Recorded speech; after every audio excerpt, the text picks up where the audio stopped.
Bueno, como cada vez que aumenta el petróleo, el costo del barril del petróleo, inmediatamente hay un movimiento y que puede ser que va a aumentar el petróleo, que los subsidios, comienza de una vez la conversación. Es importante decir, Atahualpa, de que hubo una buena baja del precio del petróleo y bajó 1.7% el precio del barril del petróleo. Esto significa que un barril de petróleo en estos momentos estará costando $65.16.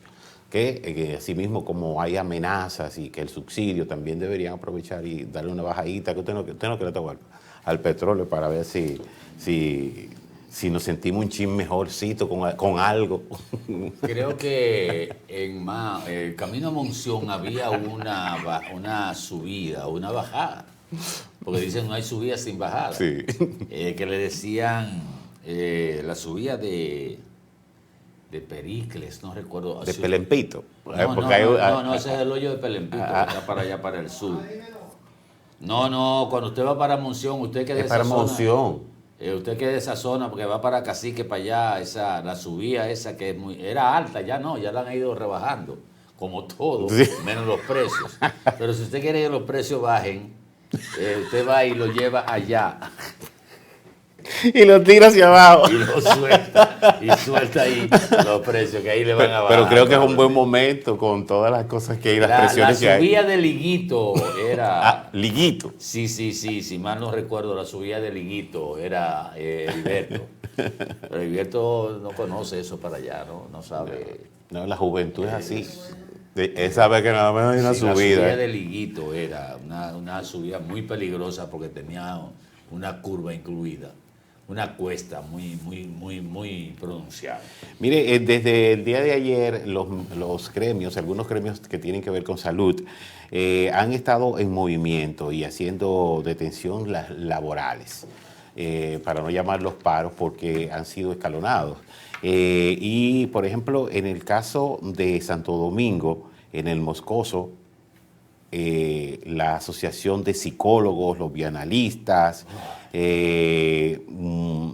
formaron un paro y según ellos hablan de que lo que quieren es que cumplan con las promesas que le hicieron con respecto a los pensionados y también de todo lo que han prometido, pero también a esto se sumó en el día de ayer el personal del José María Cabral Ibáez y a esto se sumaron también en reclamo del cumplimiento de una serie de reivindicaciones que habían sido promesas en el 2022 como incentivos por antigüedad de servicios, reajuste salarial, aumento del sueldo a los jubilados del sector salud, que también todo esto formaban parte de los pedimentos que hay de esta parte del sector salud y que además también no solamente están hablando de estos paros que hicieron en el día de ayer, sino también que mantienen el hecho de que si no contemplan y cumplen con estas promesas, también van a volver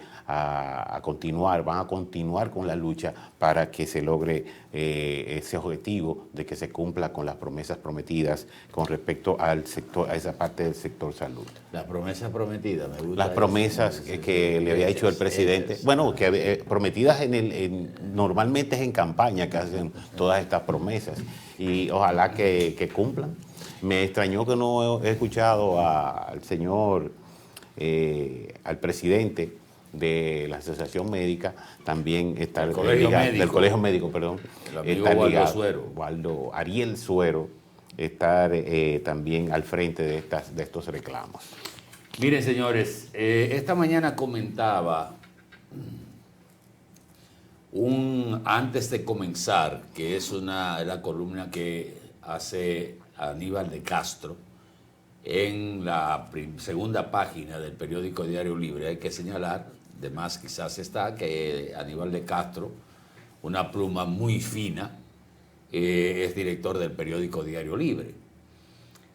Y al leer esta columna de antes de comenzar, sintonizada con lo que habíamos dicho hace ya un tiempo sobre el papel de los subsidios del Estado Dominicano a diferentes sectores de la población y que nosotros hemos dicho que hay que revisar esos subsidios y que no deben ser subsidios permanentes, porque la permanencia de una ayuda no saca de la pobreza a nadie.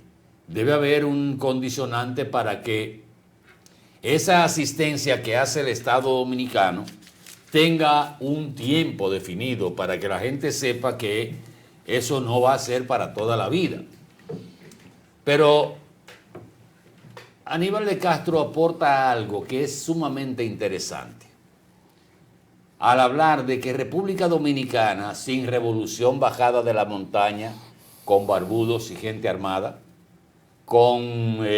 sin un poliburó de un partido comunista, sin un partido único comunista como el de Cuba o de China, se ha convertido en la práctica en una especie de Estado socialista. Y usted dirá, ¿cómo? República Dominicana socialista. Y que nadie ha hablado sobre ese particular. Sí, si partimos del hecho de que el 91% de los ingresos del Estado se utilizan en gastos corrientes que incluyen, como hemos dicho, ayúdeme Benito, bono gas, bono luz, bono escolar, bono tierra, bono ITEVIS, bono moto, bono motor, cariñito para las madres. Usted mencionó espérese, cariñito para las madres, brisita navideña. Para las habichuelas con dulce. Para las habichuelas con dulce, o sea, todo aparte del barrilito, sí, el cofrecito, que son otro dinero que se usa supuestamente para ayuda. Usted mencionó el gas licuado de petróleo. El bono gas. El subsidio a los combustibles. Sí. De acuerdo a los números, el 51% de los ciudadanos en la República Dominicana recibe alguna forma de subsidio de parte del Estado Dominicano. ¿En qué se basan los gobiernos socialistas? O, si quiere, hablemos del comunismo también. Y tenemos ahí un vecino que ya tenemos más que un botón, una camisa de muestra con lo que está pasando en Cuba. En repartir, en que el Estado se convierte en el que es el responsable de todo y de todos. Y esta mañana hacía yo una anécdota que la viví en el Parque Céspedes allá en Santiago de Cuba, con un joven, y creo que lo he dicho en otras oportunidades aquí, con un joven que se me acercó y me dijo, yo quiero andar contigo. Así pura y simplemente, digo yo, pero que yo no necesito que nadie aquí en Cuba para yo andar. Dice, no, tú no tienes que darme nada, ni facilitarme nada, solo que yo quiero andar contigo. Probablemente pueda entrar a algunos sitios que tú puedas entrar, pero no tienes que darme nada para atrás. Digo yo, ¿y qué tú haces? No, yo soy vago. ¿Cómo que vago? Sí, a mí el Estado me mantiene. O sea, un joven en plena edad productiva de 21 años que debía estar o terminando la universidad o a la mitad de una carrera, donde un país donde se daba la facilidad, o todavía hay facilidad para estudiar, aunque hay limitaciones ya no como antes, ahora no es lo que usted quiere estudiar, es si usted da para eso. El Estado cubano no gasta dinero en gente que no dé para una profesión. Yo quiero estudiar medicina. No, usted no da para eso. Usted no tiene calificaciones para eso.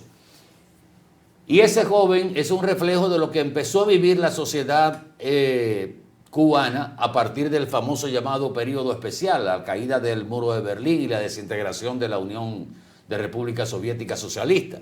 Pero también tenemos el caso de España, cuando se empezaron a aplicar los programas sociales, los subsidios, y España a través de la seguridad social estaba dando para lo que allá se conoce como parados, aquí se conoce como desempleados, un subsidio de una especie de seguro de 1.000 euros que equivalía a 200 euros menos que un salario mínimo. ¿Qué hacía la persona que estaba desempleada? Bueno, pues se quedaba en su casa porque para él era más negocio recibir los 1.000 euros sin tener que levantarse temprano, a coger un transporte público, a comprar almuerzo al mediodía, a hacer todo lo que tiene que hacer una persona que trabaja por $200, por 200 euros, que era la diferencia. ¿Qué se creó? Una clase, un sector de clase parasitario viviendo del Estado. Aquí se me quedó una, que es la pensión solidaria. Que pensión solidaria se entiende como una pensión cercana al salario mínimo del Estado. Eso es una pensión solidaria, pero a mí no me puede nadie hacer creer que una pensión solidaria puede tener el monto de 125,000 y 150,000 pesos, porque eso no es pensión solidaria. Eso es pensión privilegiada. Pero cuando se empezaron a dar todas estas pensiones, nosotros decíamos, bueno, pero es que hay una deuda social acumulada del Estado Dominicano con mucha gente que ha trabajado en el Estado, que está de pensión y ahora se puede estar cumpliendo. Yo pensando de manera de bonachona y buena fe, sin ir más allá. Pero cuando nos vamos al fondo, hay muchísima gente que ha recibido pensión por asuntos políticos, pura y simplemente. El presidente hablaba, cuando se refirió a la inversión de capital, la escasa inversión de capital que se ha hecho en este año y en el año anterior, de menos de un 2%, de que había que complementar eso pensando en las ayudas sociales, que él entiende que es una inversión de capital social, y yo digo que sí. Pero ¿hasta dónde el Estado Dominicano puede seguir aportando estas ayudas para crear un Estado parasitario? O sea, una ciudadanía que entiende que todo tiene que dárselo el gobierno, que el gobierno es responsable de todo, y terminamos con un Estado gastando 91% de sus ingresos en gastos corrientes. ¿Qué trae eso? Vean cómo está, por ejemplo, Cuba. El Estado era el responsable de todo. Se quedó sin dinero para invertir, dando subsidio, que en la libreta usted tenía dos pollos mensuales, tantas libras de carne, tantos litros de leche, tantos plátanos y tanto. Todo eso lo facilitaba el Estado como garantía de que el pueblo no estaba pasando hambre. Vayan ahora que el pueblo está pasando hambre. Sí. Una miseria espantosa, dolorosa para los que conocemos bien a Cuba. Aquí se dañan las carreteras, sí, las autopistas, se deterioran los hospitales, se deterioran las escuelas, porque el gobierno no tiene dinero para invertir. Mientras tanto, tenemos un Estado asistencialista, paternalista. Y lo paradójico es que los números nos benefician a nivel internacional y nacional cuando decimos hemos sacado 2 millones de gente de la pobreza extrema y hemos sacado 200,000 en el periodo del presidente Luis Abinader. Con números oficiales señalados por el presidente, han salido de la pobreza rural más de 200,000 dominicanos. Pero si sacamos 2 millones de dominicanos de la pobreza desde el año 2012 al 2025, ¿por qué tenemos un aumento de los subsidios en el sector de menor ingreso? Hay más tarjetas de Supérate, hay más tarjetas, hay más programas asistenciales del gobierno, hay más subsidios a diferentes sectores de esa área. O sea, son cosas que son paradójicas. Porque a manera que vamos sacando gente de pobreza, debe irse reduciendo el asistencialismo o los gastos de asistencia del Estado Dominicano, y no ha sido así.